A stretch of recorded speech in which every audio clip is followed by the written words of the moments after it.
The boy Samuel ministered before the Lord under Eli. In those days, the word of the Lord was rare. There were not many visions. One night, Eli, whose eyes were becoming so weak that he could barely see, was lying down in his usual place. The lamp of God had not yet gone out, and Samuel was lying down in the temple of the Lord, where the ark of God was. Then the Lord called Samuel. Samuel answered, "Here I am." And he ran to Eli and said, "Here I am, you called me." But Eli said, "I did not call. Go back and lie down." So he went and lay down. Again the Lord called, "Samuel." And Samuel got up and went to Eli and said, "Here I am, you called me." "My son," Eli said, "I did not call. Go back and lie down." Now Samuel did not yet know the Lord. The word of the Lord had not yet been revealed to him. The Lord called Samuel a third time, and Samuel got up and went to Eli and said, "Here I am, you called me." Then Eli realized that the Lord was calling the boy.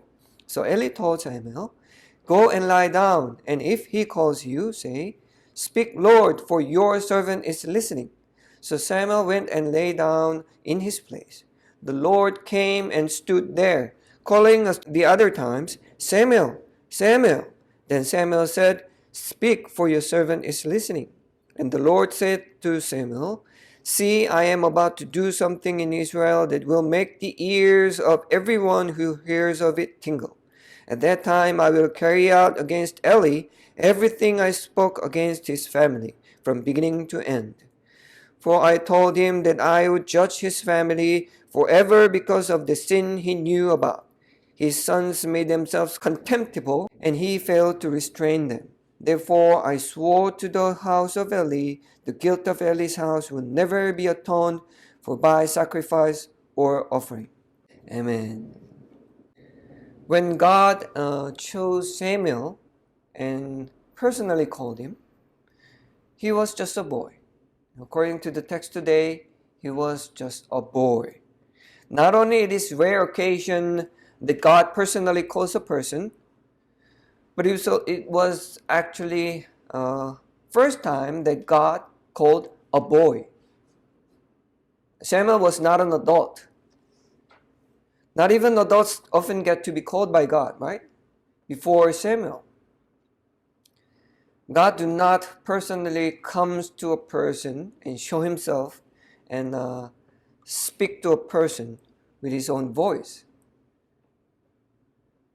That's very rare for even adults, for even prophets. But as we can see from the text, when Samuel was called, he was just a little boy, serving Eli.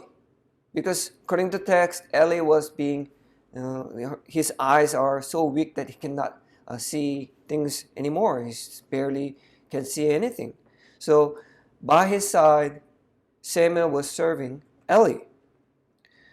Then why did God call Samuel when he was just a little boy, when Eli was still the head priest, high priest of the temple? What made Samuel so special? Aside from him being born because of his mother's prayer. What made him to be chosen for the next leader for the people of Israel?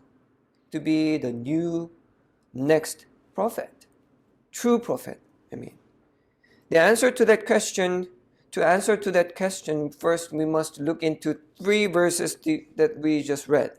In verse 1, it is written that in those days the word of the Lord was rare. There were not many visions. And this is very alarming. This shows how low the spiritual state of the people of Israel was at that time. They're supposed to be the people of God. They're supposed to be chosen people. They were supposed to be led by true King, our Lord, our God. The temple was with them, only temple. God did not communicate with them as often as before. That's what's happening. Now before, God was with them every day. According to the Bible, when they left Egypt, when they were living in the desert for 40 years, God would be with them every day and night, personally manifesting Himself on the temple. People could see that God is with them by looking at that cloud pillar and fire pillar above the temple, right above the Ark of God. There was always the pillar of cloud on a day and a pillar of fire at night. So people could see that God is there. And God would always communicate with their leader, Moses. After Moses, we know Joshua was communicating with God. And there were many visions to the prophets after they settled in the land of Canaan. That is why they continue to exist as a nation of God. But according to today's text, the visions were rare and God rarely spoke to the leaders. Actually, high priest of the temple, Eli, was not able to communicate with God, right? He was not able to truly determine if Samuel's mother was praying or not. He's being blinded. God gave words to prophets and visions to the people. Miracles and wonders were among the people of Israel. But now we see that all of that are in the past. It's not happening anymore. What it means is that God is not with them like before. They became just like the other nations around them. A nation with religious tradition. Just following the tradition without true faith or conviction. Leaders are using religion as political tools to control the mass. The temple just became the tools, like the other nations at that time. All the nations around Israel had religion. Why? Because religion is so effective to control people. One who controls the religion controls the people. So that's what's happening inside Israel too. So what happened? Why people of Israel became so blinded? The reason can be found in the second verse. It is said, Eli, whose eyes were becoming so weak that he could barely see, was lying down in his usual place. The religious leader of the people of Israel became blind. I'm not talking about physical blind. I'm talking about spiritual blindness. If you're physically blind, you can still perform your duties. Being blind does not stop you from being a high priest. You can still do the sacrifices. You can still do all the duties of the high priest because Samuel is serving Eli, right? Well, we see that he is lying down in his usual place. And who's lying inside the temple? Samuel. The high priest is lying in the room, and the Samuel, who is a boy serving Eli, high priest, is lying inside the temple. You see the problem here? The leader of Israel is spiritually blind and he's not performing his duties. Who's performing his own duties? Samuel, a little boy. Eli and his two sons who were at the center of religious leadership of Israel was not only blind, but also corrupted. Last week, we talked about how Eli's two sons were so corrupted. He's committing sin not just the outside of the temple, but inside the temple. So the leader of Israel, who's supposed to be the people of God, are corrupted. You know, what happens if the source of water is polluted? The whole water stream is also polluted, right? So when the religious leaders of the Israel are blinded, spiritually blinded and corrupted, all the people of Israel becomes blinded and corrupted. Because of that, the temple, the house of God, has lost its power and authority. Of course, the political aspect of the temple still existed. It still has the power and authority, but political power and authority. Nothing to do with divine power and authority. The divine power and authority, what really matters, is not with the temple anymore. Why? Because God decided not to be with the temple anymore. They don't see the pillar of cloud above the temple anymore. They don't see the pillar of fire above the temple anymore. They don't have visions. They don't have leaders of the temple speaking, communicating with God anymore. Why? All because the leader of the temple, the religious leaders, are blinded and corrupted. However, according to today's text, the hope is not lost. In verse 3, it says, "The lamp of God had not yet gone out, and Samuel was lying down in the temple of the Lord." Now, the religious leaders of the Israel have lost their faith, right? And were corrupted. Not just Eli's two sons, Eli himself is also blinded and corrupted because he didn't do anything about his two sons. In return, people have lost their faith too. You know, they all have gone spiritually blind. The divine power, the authority of God were no longer with them because God was no longer with them like before. But we still see the lamp of God still burning inside the temple. Now, this lamp of God, what is it? It's inside the temple. There are two sections of the temple. Inside the temple, there's a place for the Ark of God, a dedicated place. It's far inside the temple. No one can go in there except high priest. And there's this other area, the biggest area inside the temple where there is a table of bread and also the lamp of God still burning. The lamp of God must not be put out. The oil must be always continuously provided, so the lamp of God would never go out. It is high priest's job to provide oils in the lamp of God. So it is actually Eli's job to do it. Eli's job to keep eye on the lamp so that it will continue to burn. The burning lamp of God means that God is with the people of Israel. If it goes out, that's it. God will no longer be with them. So who's taking care of that lamp of God? Eli? No, Samuel. Eli is lying in his usual place. He's lying inside his room. Now, who's keeping eye on the lamp?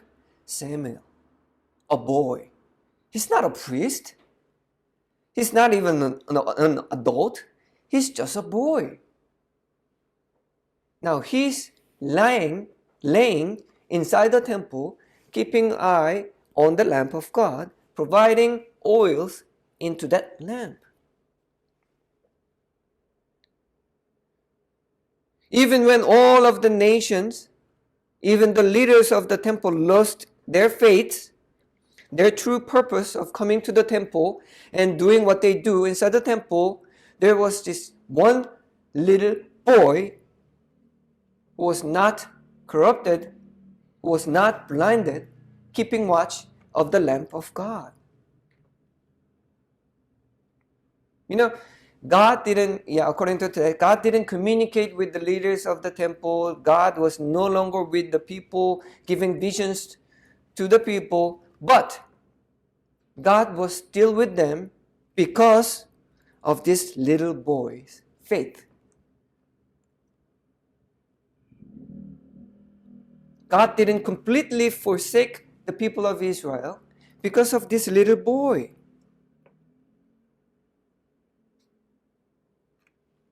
This is very important.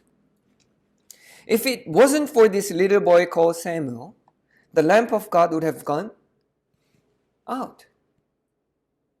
God would have finally abandoned the people of Israel. He would say, no, that's it. They have forgotten me. They have even the leaders of my temple, my own temple, forgot to put the oil inside the lamp of my lamp. I will just abandon them. No. But there was this little boy called Samuel.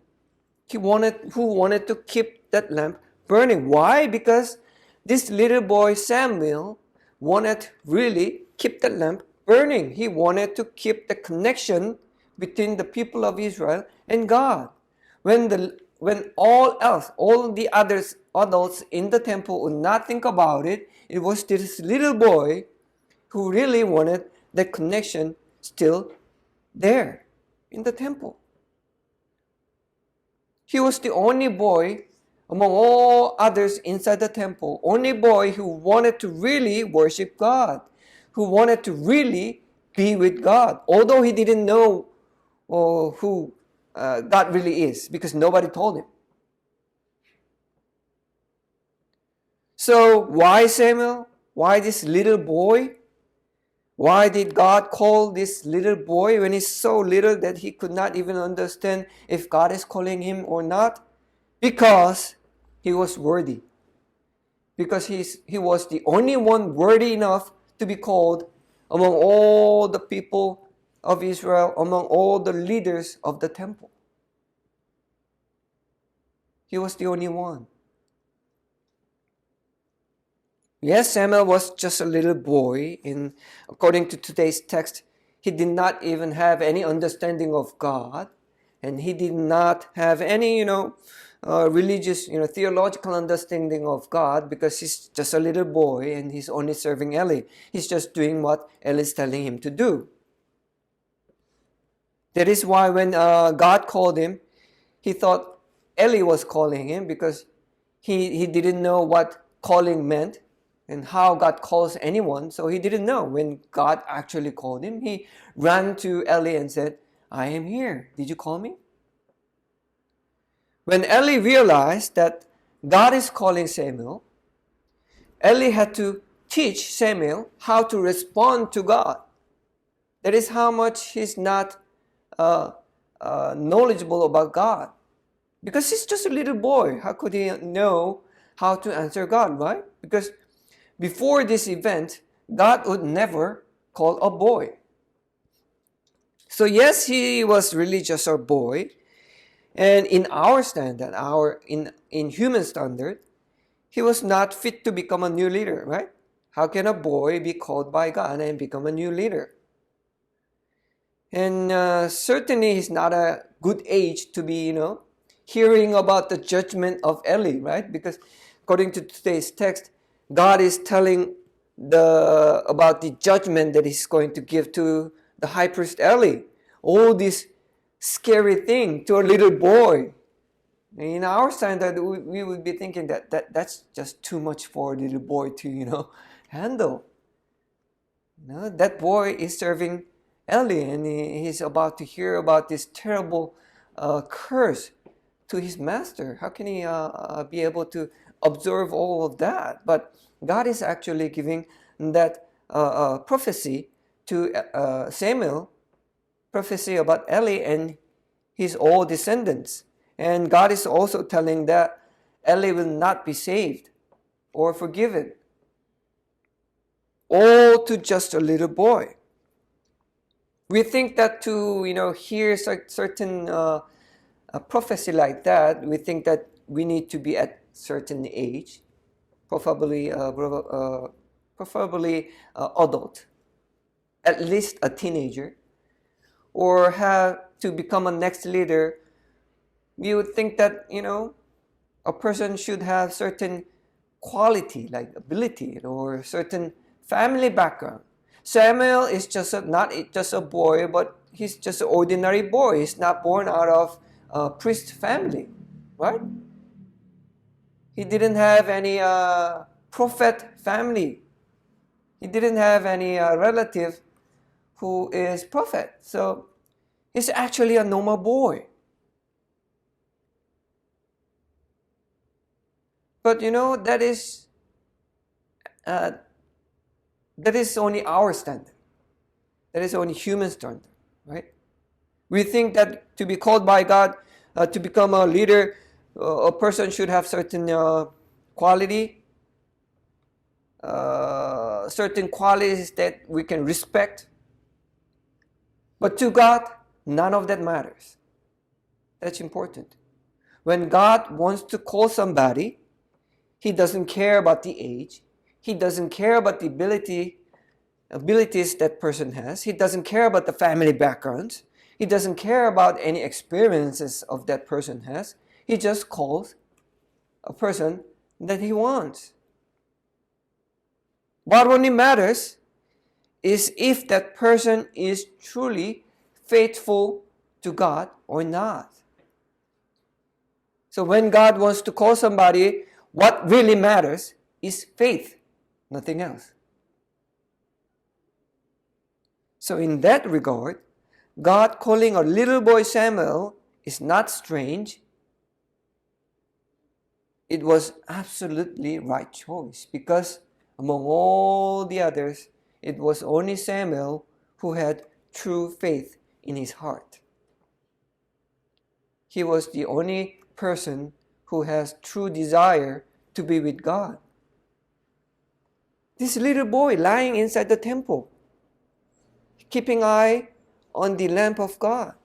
Who else would God choose if not Samuel?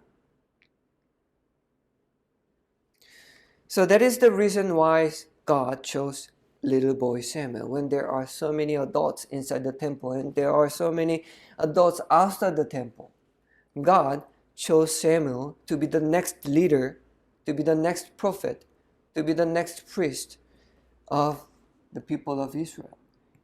And through him, He decided to save the people of Israel. Once again, people began to have the visions.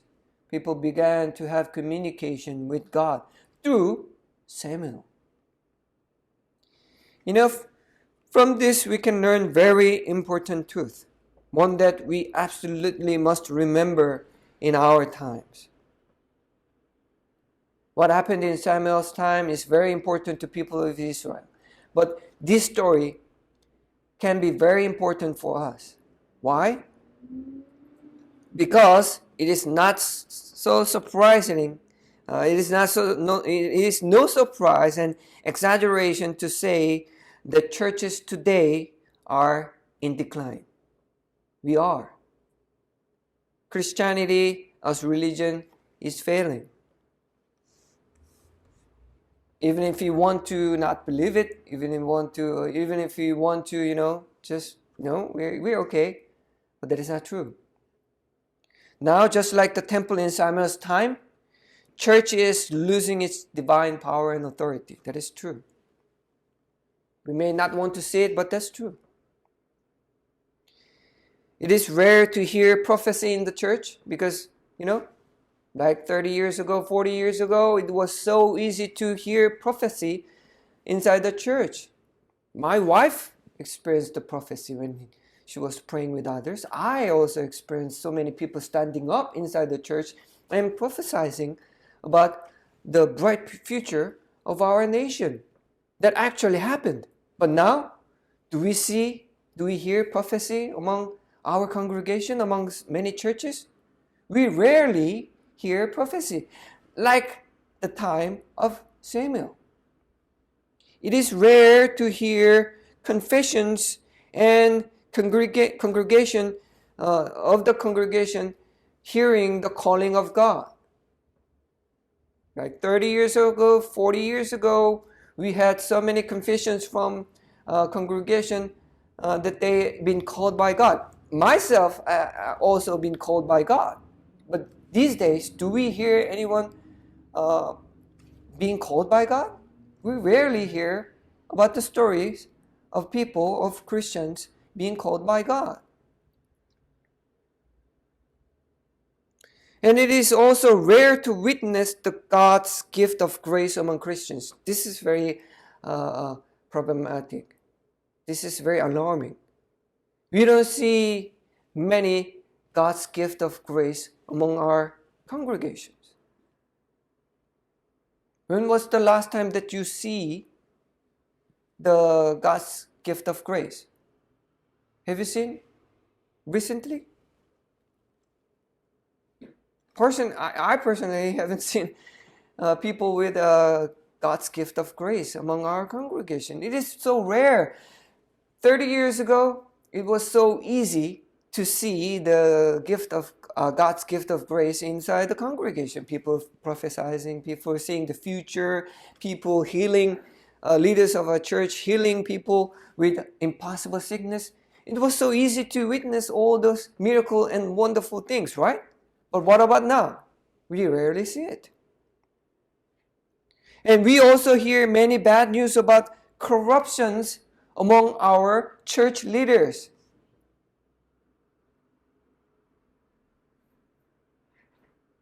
Just like the times of Samuel.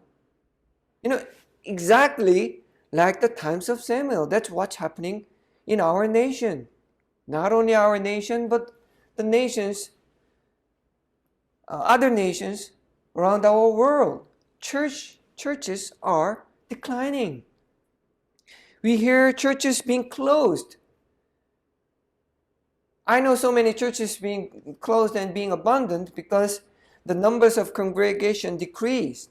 They can no longer support their buildings. They can no longer support their communities. So they decide to close. That's happening in our nation, our Korea. And other nation who is known to be Christian nations like England and US and other nations, there are many occasions that church building being reformed to other businesses like restaurant. In England, there's this occasion, I can't even believe what I was reading, but this is famous news. One of the church, very historically famous church, became the nightclub because church was sold by a businessman. And this businessman knew the church was famous, and he took the chance and turned the church into nightclub, and it's very famous now because people being rebellious against God wants to go inside the church and do whatever they want. So people go to that nightclub. Outside it looks like a church. When you go inside, people are drinking, having God knows what they're doing inside that place. Anyway, that's happening around this world, around our world. We no longer see young people filling the chairs of our church. I personally know this church. The church member is 1,000, still big church, right? But their youth club, less than 50. 1,000 church member, less than 50 young people, youth members in a church. That's a problem, right? 1,000 adults, less than 50 young youth in the congregation. What does it mean? After a few years, there'll be no longer adults in that church. The age of the congregation is so high. Most of them are 70s, 60s, and 50s. We don't see young people inside the church anymore. It seems that Christianity is failing like the people of Israel at times of Samuel. It seems that God is no longer with us. We don't want to admit it, but it is actually happening. This may not be alarming for the people who do not believe in God because who cares, right? They don't believe in God, right? So they don't care about church being declined or church closing or not. They don't care. But they should care. Why?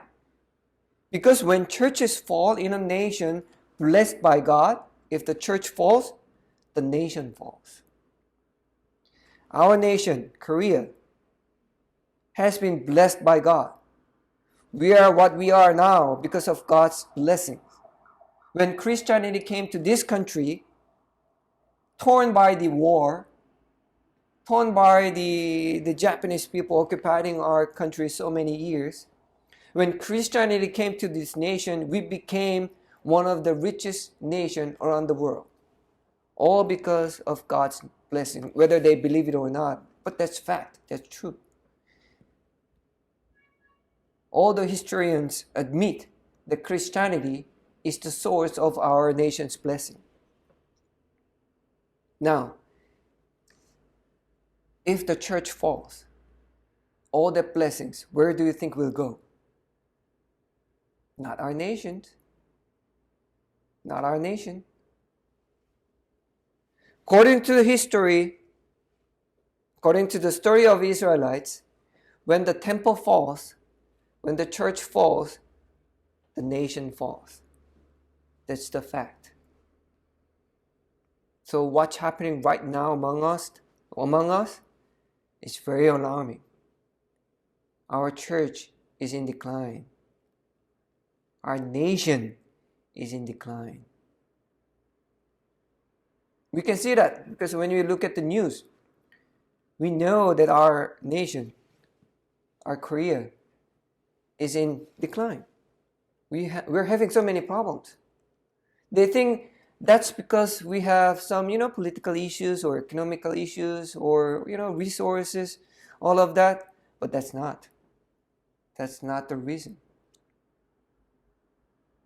The reason that our nation is in decline is because we are losing our faith. We must understand this.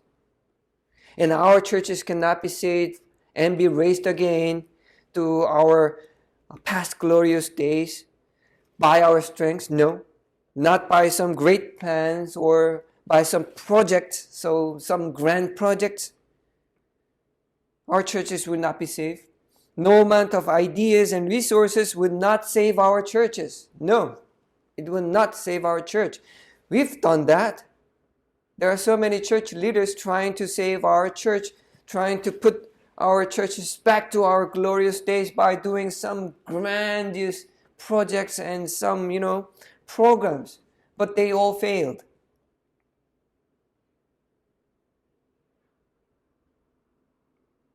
If we are to save our church, we must remember the story of Samuel.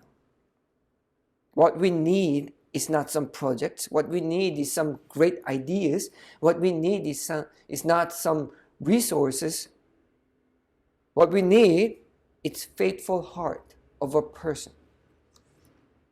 Faithful heart of a person. Like Samuel. A humble Christian with true faith in their heart. That can save our church. Like the truthful heart and the faithful heart of Samuel saved the nation of Israel. That will save our churches and our nation. Who's going to be that little boy? You. You can be that little boy. How? Simple. Your faithful worship in the church every Sunday. Your truthful prayer in Sunday. Your truthful singing of hymn during the service of the Sunday will save our church. Because we rarely have that in our church no more. You can be the one who's keeping the lamp burning. Because the light is not gone out yet of our church. It is still burning.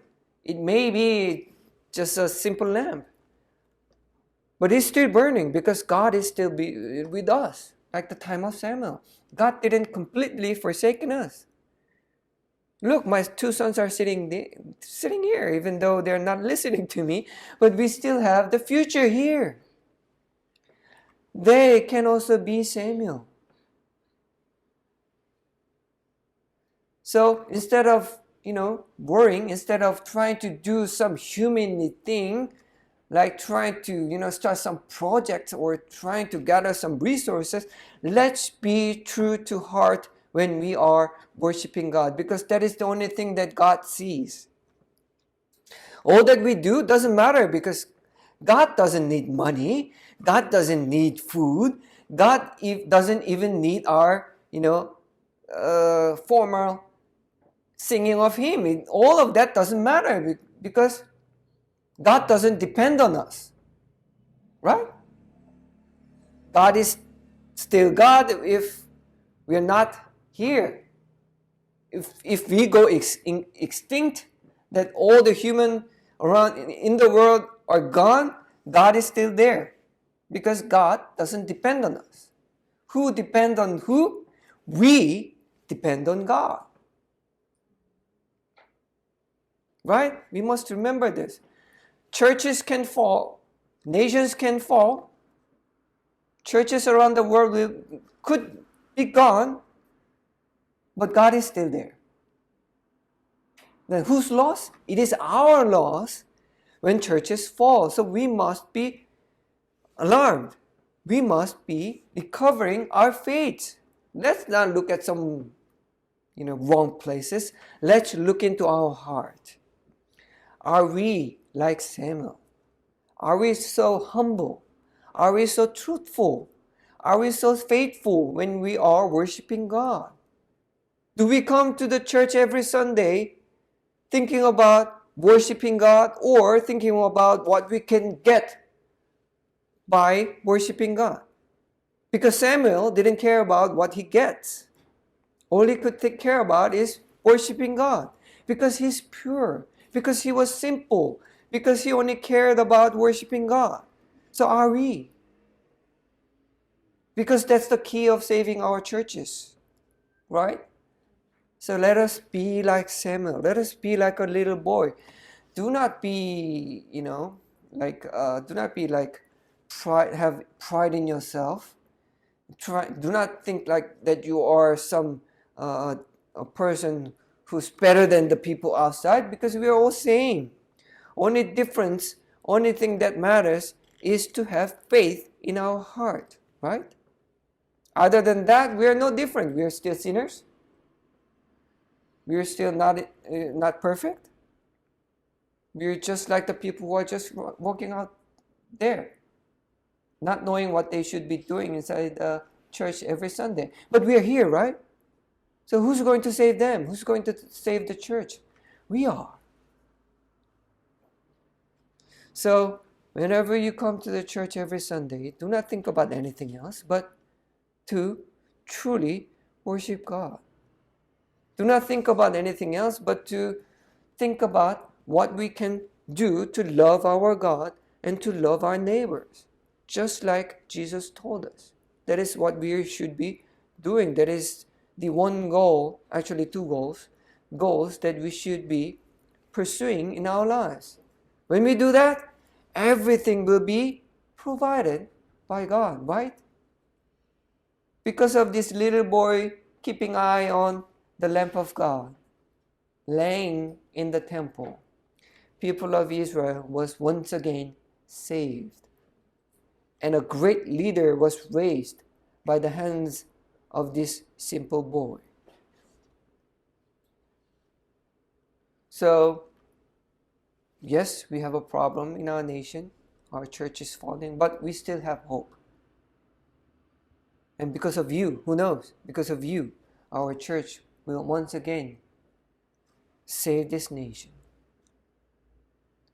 And young people and children would return to our church. All because of your faith. Let us pray.